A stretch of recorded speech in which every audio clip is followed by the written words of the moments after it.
Hæ, Guðrún Bergmann hér. Ég ætlaði bara að koma með smá innslag út af því það er fullt tungl í dag og mér finnst svo merkilegt og mikilvægt að þið fylgist með ferli himintunglana vegna þess að þau eru auðvitað að hafa áhrif á okkur alla daga. Flestir finna fyrir áhrifum tunglsins og mjög margir finna fyrir aukinni þenslu. Það er meira, hvað ég segja, stundum fáum við bjú eða annað þess aftar þegar að tungli er fullt. Svo að plánurnar að hafa mikil áhrif á okkur og alveg niður á frumusvæðið í rauninni og þess vegna finnst mér gaman allavega að fylgjast með ferli tunglsins. Og ég er með nokkra punkta sem ég hef tekið saman og það er náttúrulega, það sem er merkilegt akkurat núna kannski að við þetta fulla tungl að það eru 4 plánetur sem eru í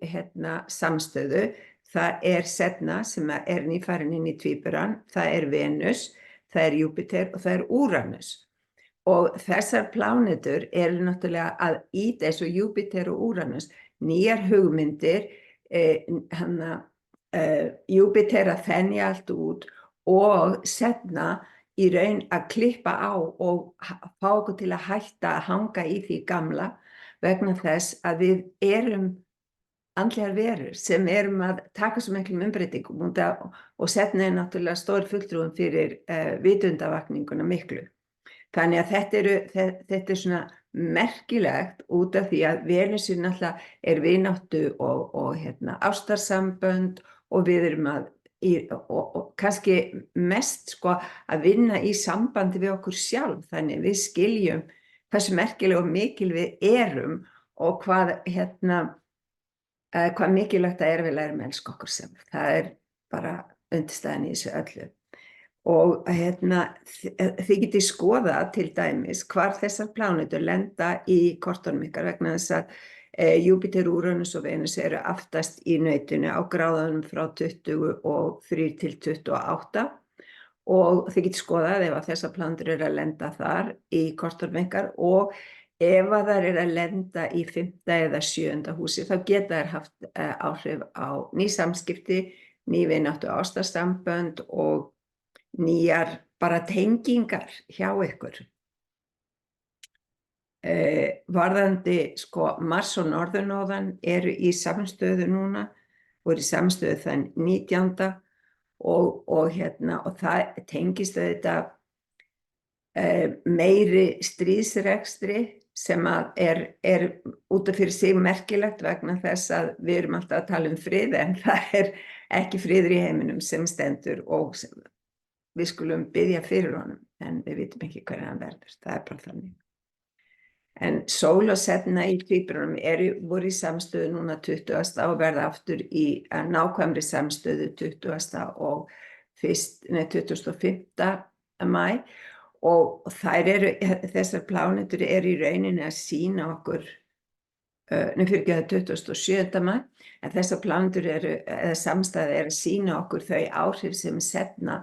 að hafa á okkur og hvernig hún á eftir að birtast hjá okkur. Og hún ekki bara að birtast í gegnum gervigreind eins og svo margir tala heldur hún að birtast í gegnum það að við lærum að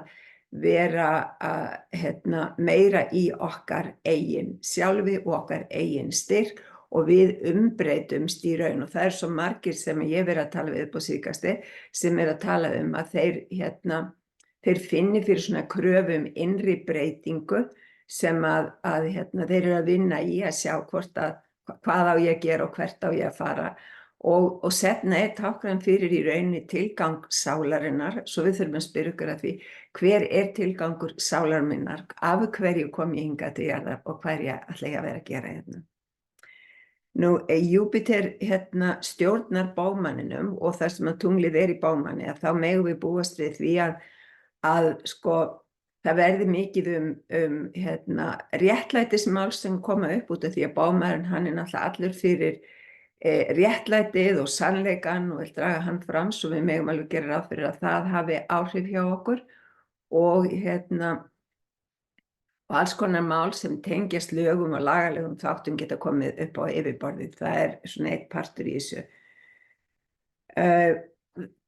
tunglið, orkan í kringu þetta tungl snýst, eins og ég sagði áðan, svolítið mikið það að við finnum hver tilgangurinn okkar í lífinu, til hvers komum við hingað og hvað erum við að gera hérna. Og við höfum gjarnan að tala að við séum andlegar verur í efnislegum líkama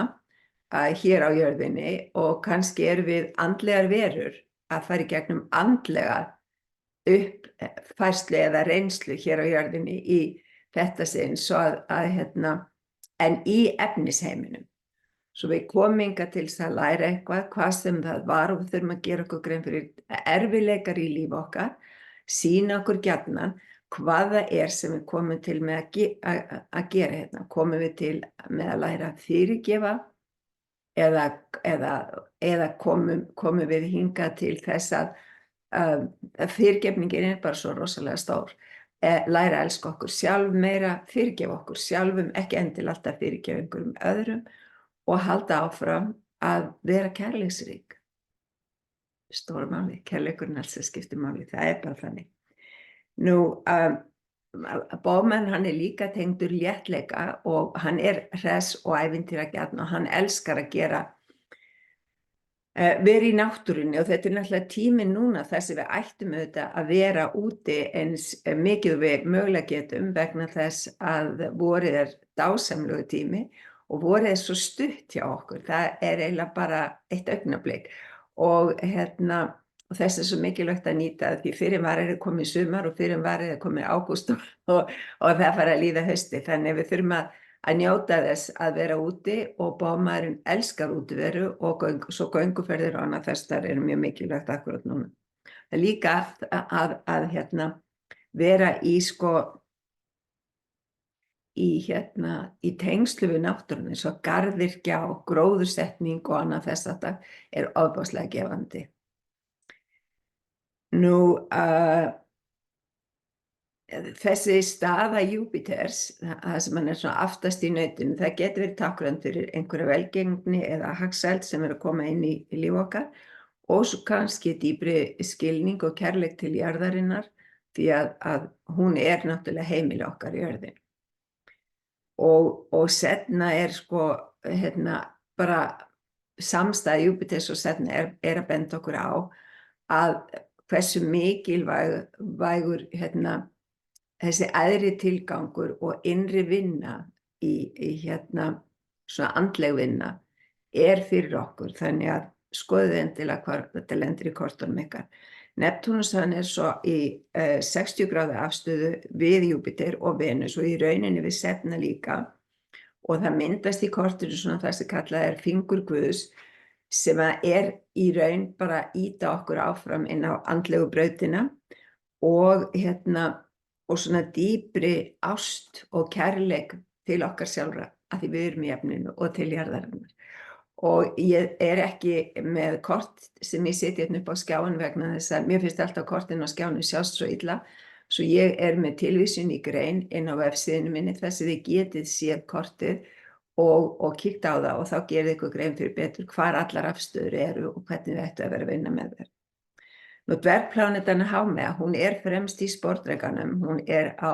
held ég annarri gráðu akkurat núna, og hún í 150 gráðu afstöðu við Setna sem fremst í Tvíburunum, og Haumea var þessi havaíska gyðja, eldgyðja sem mótaði eyjarnar, 8 sem til að havaíska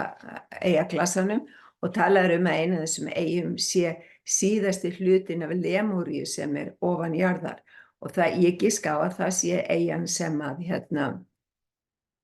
engir sem ekki eru havaískir fá að koma til. Það ein eyja sem lokuð fyrir ferðamenn og þar halda þeir í heiðri ýmsum hvað ég að segja,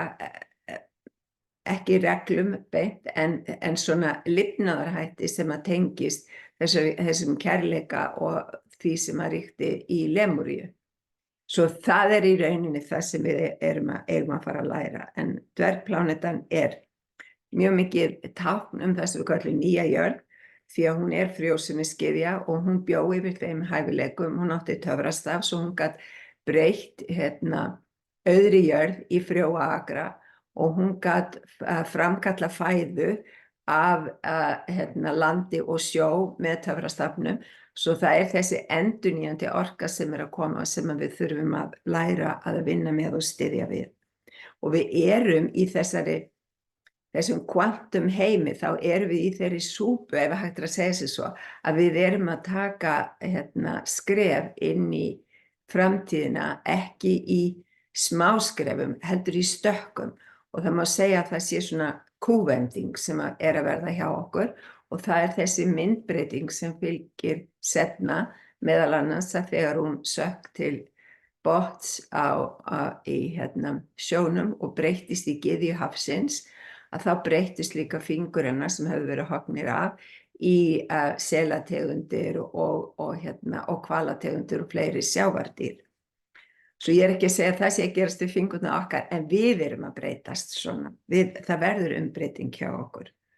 Nú, Úranus í 120 gráðu afstöðu reikistjörnunnar Ceres sem í Steingerð,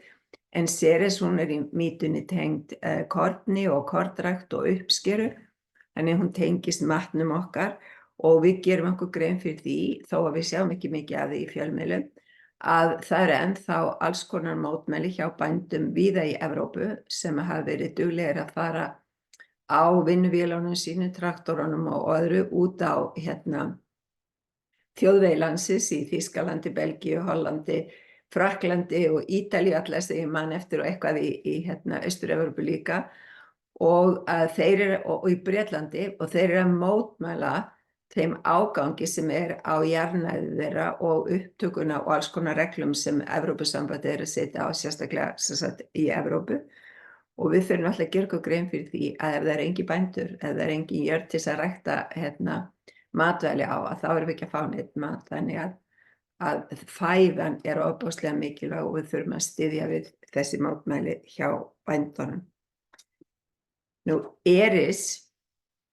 dvergpláneta sem í mýtunni systir Mars og hún var sko eina gyðjan sem ekki fékk boð í brúðkaup á Ólympusfjalli, svo að hún var skilin eftir útundan og það margir í samfélaginu sem skildir eftir útundan og við erum að takast á við þessa elítu sem vill ráða öllu í samfélagunum okkar og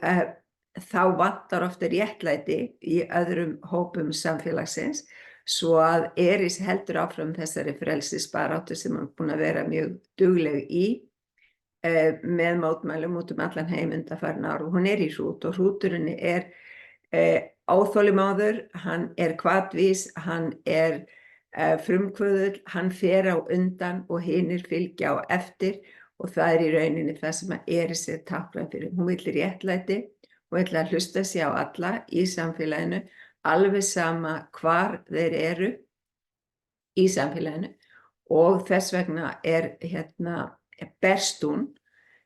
til að láta í sér heyra, en hún berst í rauninni á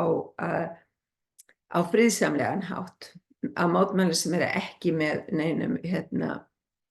öfgum í, bara að birtast. Og það sem að sko, þannig hún sterk sko og hún að því að Úranus í svona þéttri samstöðu við Ceres sem líka dvergpláneta þó hún sé ekki í Kuiperbeltinu að þá megum við hugsanlega búast einhverjum nýjungum í ræktunarmálum og þá væntanlega erum við að horfa til þess að það verði meira lífræna rækt. En sko það til svokölluð sapien-tákn eða sapien-tákn ef við viljum segja það svona alveg á íslensku eða sapien-tákn sem tákn fyrir hverja gráðu í öllum stjörnumerkjahringnum og það var bandarískur miðill að nafni Elsie Wheeler, hún miðlaði í rauninni upplýsingum þessar 360 gráður sem í kortunum og gráðan fyrir, eða sem sagt skýringin á annarri gráðunni, fyrir ekki fyrstu gráðunni í tvíburum horft í gegnum bát með glerbotni á lygnu vatni og þá erum við að horfa í þessi undirdjúp og í raun að læra skilningin á mikilvægi vatnsins í lífi okkar af því margir vilja halda því að vatnið pluss sólin, þetta orka Guðs, þetta hinn skapandi orka í heiminum okkar og við erum held í 97% vatn eða eitthvað, ég er ekki alveg með nákvæmum prósentutölu því en við erum gífurlega mikið vatn og það er leiðinni í líkamanum okkar og við þurfum vatn til þess að sú leiðinni sé virk, þannig til að halda rafmagninu gangandi í okkur, þá þurfum við að vera mjög duglega að drekka vatn og það má segja að það sé frábært ef við erum að drekka glas af vatni á hverri klukkstund meðan við erum vakandi. En það er 120 gráðu þríhyrningur sem er í rauninni ekki teknar inn á venjulegu stjörnukorti þar sem þær eru ekki allar komnar inn dvergpláneturnar, heldur þarf maður bara að skoða hvernig tengingarnar eru. Og það verður sko að tala að við séum að fara inn í aðrar og dýpri víddir sem með með setna og það er auðvitað tengt þessari myndbreytingu og því við erum að öðlast nýjan skilning á heiminum okkar og við þann þá breytist það og það verður myndbreyting á þeim heimi sem við þekkjum. En þessi 120 gráðu þríhyrningur sem er í kortinu, hann er á milli Merkúrs sem er á 11 gráðum í nauti, dvergpláneturnar Orkus sem er á 14 gráðum í Meyju og dvergpláneturnar Quasar sem er á 9 gráðum í Steingerð. Þannig þetta er jarðar sko, tengingin er í jörð, þetta er allt í jarðarmerki og það er sko, það má eiginlega segja Merkúr, Orkus er tengdur þeim sem svíkur eyða og ef okkur mannkyninu var ætlað að hugsa vel jörðina þá höfum við svo sannarlega svikið það og það er að koma upp víða náttúrulega upplýsingar hversu illa við höfum farið með jörðina, það er eiginlega kannski það sem má segja og líka hitt að þetta er í 12. húsi í kortinu núna, að þá getur þetta persónlega tengst í að það komi upp einhver svikamál sem að snúa annaðhvort að okkur sjálfum persónlega eða samfélaginu okkar í heild og líka til að minna okkur á að við svíkjum svo oft okkur sjálf vegna þess að við gefum okkur alls konar loforð og við heitum því að gera þetta og gera hitt en við gerum það ekki, við stöndum ekki við það. Þannig að ég er ekki frá því þess ég líka sá það þáttur sem við þurfum að skoða og svo tengingin milli Merkúr og Quasar og Orkus sem myndar þennan þríhyrning er að Quasar snýst að við lærum að syngja og dansa Quasar guðinn, hann var sköpunarguðinn sem að þú skapaðir með í gegnum söng og dans og ég held að vanti svo gleði og annað meira í lífinu heldur en við höfum í dag og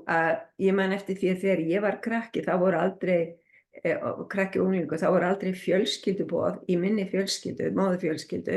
öðruvísi en að það væri sungið og það náttúrulega tengdist því að móðurbróðir minn, hann spilaði harmoniku og hann mætti yfirleitt með nikkuna og það var spilað og sungið þegar búið var að drekka kaffi eða einhverja veitingar eða áður og það var svona meiri tenging innan hópsins út af því að við vorum að gera eitthvað saman svo að söngur er mjög mikilvægur og við þurfum kannski að syngja meira og það er alveg nóg að syngja með útvarpinu fyrir það sem það vilja en svo er náttúrulega hægt að fara og syngja í kór og annað þess áttar til þess að taka þetta á næsta stig. En svo vil ég bara segja, ef þú átt ekki stjörnukort, að þá hvet ég þig til þess að skoða hvort það sé ekki eitthvað sem þú vilt fjárfesta í. Ég er að gera kort þar sem að stjörnurnar, sem sagt, dvergpláneturnar koma fram bæði í kortinu sjálfu, þar segir í fæðingakortinu hvar þær voru staðsettar við fæðingu og hvaða áhrif þær hafa þá verið að hafa í lífið þínu og eins í transit. Þannig að þú sér hvar þær eru að ýta við þér til frekari þroska í dag því allt sem gerist í lífi okkar er í rauninni að ýta við okkur til þess að við getum þroskast enn betur, enn meira, enn frekar. Og ég set hlekkinn fyrir neðan inn á síðuna mína þar sem þið getið pantað eitthvað kort auk þess sem að ég set hlekkinn og grein á vefsíðunni minni þar sem þið getið séð stjörnukortið. Það að deila því á skjá þá kemur alltaf út svo svakalega lítið Þannig að ég kýs frekar að setja það inn í grein þess að ég geti farið inn og skoða það. Og svo vil ég bara segja takk fyrir að hlusta og horfa. Ég kveði með kærleik og ljósi og hlakka til að sjá þig einhvern tímann seinna hérna. Ef þú vilt styðja við framtak mitt þá er ég mjög þakklát fyrir like og ég er líka mjög þakklát fyrir þá sem að íta á subscribe takka. Svo takk fyrir í dag.